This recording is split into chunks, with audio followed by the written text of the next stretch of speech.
After his impressive victory in the Stepstones, the like of which the sea snake, Alyn Velaryon's grandfather, or father depending on the tales you believed, regardless, would have made him proud, Lord Alyn Velayron sailed his flagship, the Queen Rhaenys, up the Blackwater Rush and rode in through the River Gate on the back of the Sea Lord of Braavos' captured elephant. Tens of thousands lined the city streets, shouting his name and clamouring for a glimpse of their new hero and the elephant, of which none had likely ever seen before. At the gates of the Red Keep, King Aegon III himself appeared to welcome his brother-in-law, and for a brief moment, some claim Aegon seemed cheerful. Once within the walls, however, it was a very different story. The moment Alyn stepped through the gates, the roar of the crowd faded, and the thick atmosphere engulfed the hallways of the Red Keep.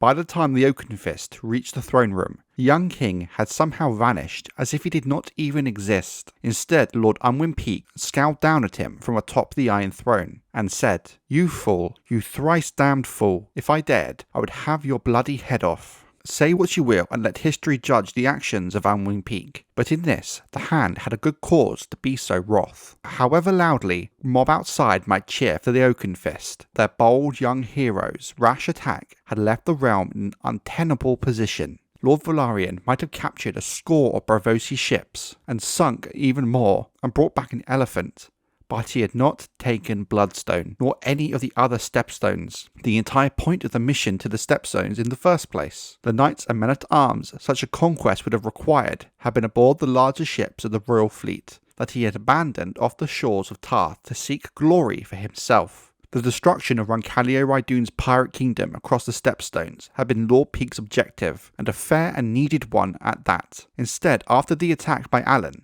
Roncalio appeared to have emerged stronger than ever, despite the material losses. The last thing the Hand desired was war with Braavos, richest and most powerful of the 9 free cities. While before the Dance of the Dragons, the free cities would have struggled against the might of House Targaryen and their dragons, the damage the Civil War had brought would take many years to recover from, and even then House Targaryen would never be the almost unmountable power it once was, with the loss of so many senior members, along with the dying of the dragons. War now was a war the Seven Kingdoms was not ready for. Yet that is what you have given us, my lord, Peake thundered down at the 17-year-old Lord of the Tides. You have given us our war boy and an elephant, Lord Alyn answered insolently. Pray do not forget the elephant, my lord. Even the well-regarded and respected sea snake failed to bring one home to the shores of Westeros. The remark drew nervous laughter, even from Lord Peake's own hand-picked men. But what we can say for sure is the Hand was not amused in the slightest. He was not a man who liked to laugh himself, and he liked being laughed at even less. Though other men, even though twice Alyn's age, might fear to provoke Lord Unwin's enmity, Alyn Oakenfist was secure in his own strength, and knew too well there was little the Hand could do. Barely a man grown, and a bastard born as well,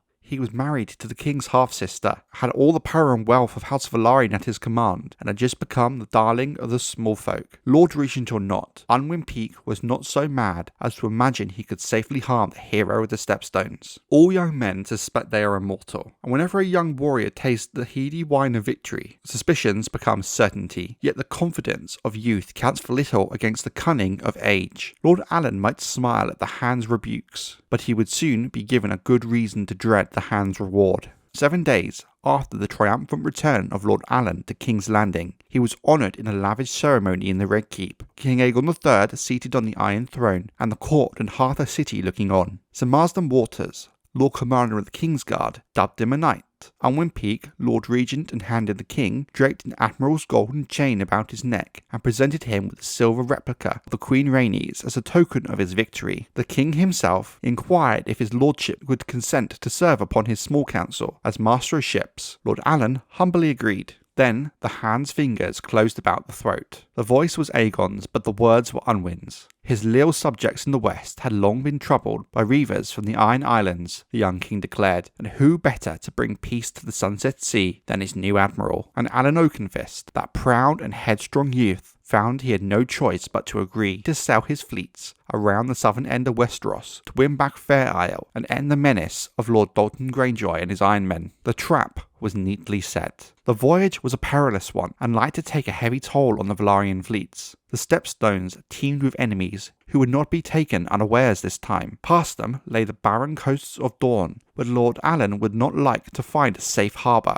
and should he gain the Sunset Sea, he would find the Red Kraken's longships waiting for him. If the Iron Men prevailed, the power of House Velayron would be broken for good, and Lord Peake need never suffer the insolence of the boy called Oakenfist. If Lord Alyn was triumphant, Fair Isle would be restored to its true lords. The Westerlands would be freed from further attacks, and the Lords of the Seven Kingdoms would learn the price of defying King Aegon III and his new hand. The Lord of the Tides made a gift of his elephant to King Aegon III as he took his leave of King's Landing, returning to Hull to gather his fleets and take on provisions for the long journey. He said his farewells to his wife, Lady Baela, who sent him on his way with a kiss, and the news that she was with child. "Name him Corlys, after my grandsire," Lord Alyn told her. "One day he may sit the Iron Throne." Baela laughed at that. "I will name her Laena, after my mother. One day she may even ride a dragon." Lord Corlys Velayron had made 9 famous voyages on his sea snake. Lord Alyn Oakenfist would make 6, upon 6 different ships. My ladies, he would later call them. On his voyage round Dorne to Lannisport, he sailed a Braavosi war galley of 200 oars, captured in the Stepstones, and renamed the Lady Baela,